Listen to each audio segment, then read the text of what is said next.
عەبدوڵڵای کوڕی موبارەک کە لە ساڵی 1970 کۆچیدا وەفاتی کردووە، دەفەرمێت جارێک کابرایەکی موجاهیدی فی سەبیلیلا ئەسپەکەی گیان لەدەست دەدا، مردار دەبێتەوە، زۆر بۆی خەمناک دەبێت. ئەویش دەڵێ تۆ لە پێناوی خوادا جیهادی خۆت کرد، لە دەستدانی ئەسپەکەشت تر ئەوەش قەزا و قەدەری خوای پەروەردگارە، بەڵام من 400 دیرهەمت دەدەمێ، 400 دیرهەمی دەداتێکە بۆ خۆی شتێکی تری پێ بکڕێ. ئەویش دڵێ یا ڕەبی خوا ماڵت ئاواکە، خەڵک ئەسپی مردارەوە بوو گیان لە دەستدا و دراو بکڕێ بە 400 دیرهەم، یا ڕەبی پاداشت لای خوا بێ. کابرای مجاهید شەو لە خەویا دەبینێ ئەسپەکەی زیندوو بۆتەوە، ئەسپەکەی خۆی دەبینێ 7 ئەسپی تری جوانیشی لەگەڵدایە. بەیان دڵێن ئەوە دەڵێ دەچێت بیگرێتەوە، ئەڵێن هی تۆ نەماوە، ئەڵێ ئەی ئەڵێن دوێنێ بە عەبدوڵڵای کوڕی موبارەکت فرۆشت. ئەو ئەسپە و ئەو 7 ئەسپەی کە لەگەڵ یاتی خوا 7شی بە زیادە داوەتەوە، ئەوە بەرهەمی ئەوە بۆ قیامەتی و موڵکی ئەوە. مجاهیدەکە جەنگاوەرەکە ڕێگای ئیسلام بانی دەچێت بە ماڵی عەبدوڵڵای کوڕی موبارەک و پێی دەڵێ قوربان لە معامەلەکەی دوێنێم پەشیمانم، ئەوە تا پارەکەت بدەمەوە و با ئەجر و پاداشتی ئەو ئەسپە گیان لەدەست دراوە بۆ خۆم بێ. ئەفەرمێ بۆ خۆ دوێنێ زۆر شادمان بووی بۆ مامەڵێ، ئەڵێ قوربان خەوێکی ئاوام بینیوە هەموو گیانی هەژاندەم.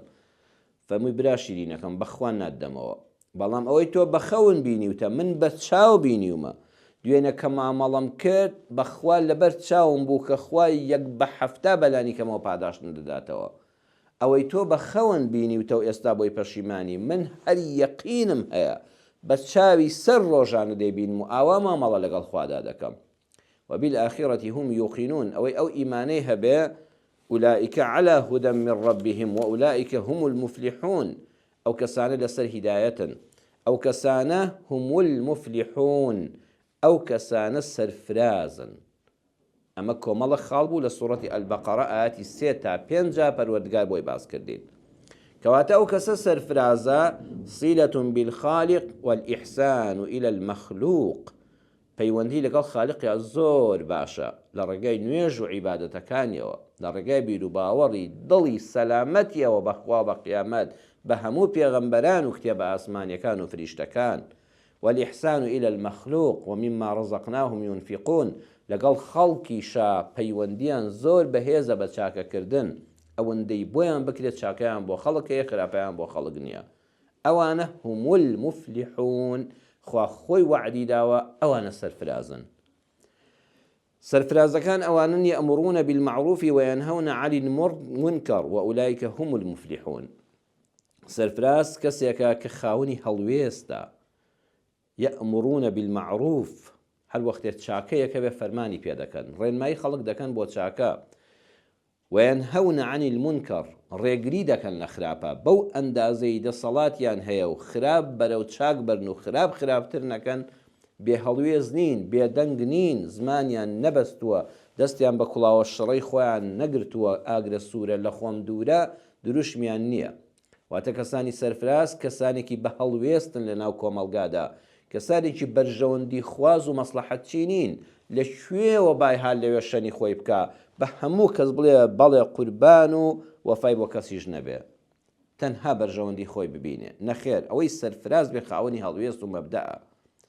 سەرفرازەکان ئەوانن وآتی ذا القربى حقه والمسكين وابن السبيل ذلك خير للذين يريدون وجه الله وأولئك هم المفلحون. لسورة الروم آيات 38 خوای پەروەردگار دەفەرمێ ئەوەی پەروەردگار پێویستی کردووە لە مافێکە لەسەرتە، مافە لەسەرتە، مافی چێ لەسەرە؟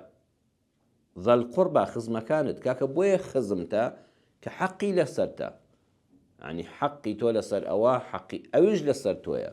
کاتێک کە نەبوو نەدار و لێ قەوماو بوو، ئەی خزمەتی بۆ چییە؟ خوا دەفەرمێ مافی لەسەرتە بە دەنگیەوە بڕۆی.